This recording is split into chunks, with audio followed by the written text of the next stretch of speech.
gold futures. In this video, we'll be going over my trade idea of the week and the day-by-day probability model. So let's start off with the technical analysis on the 1 hour chart.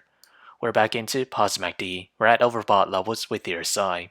As we extend that to the 4 hour chart, we still remain in positive MACD. We did see it converge. We bounced right off the 50 moving average, this yellow line, at price of $1,908.90. As we extend that to the daily chart, we remain in positive MACD and at overbought levels with the RSI. As with the trade idea, I'll be trading GLD. My trade position size for it is less than 1% of my portfolio. My long entry is at $175.28, and that is its range here. My stop target is at $180.45, and my stop loss is at $173.24. However, if I were to open a short position, my entry is at $181.48, and that is its range there.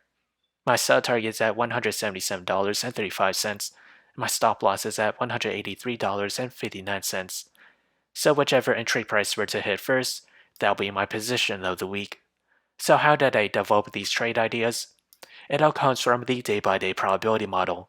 As we progress to the 5th day or week of trading, gold futures has a 67% chance to climb between 0 to 2%, and to the downside it has a 33% chance to fall between -3 to -6%.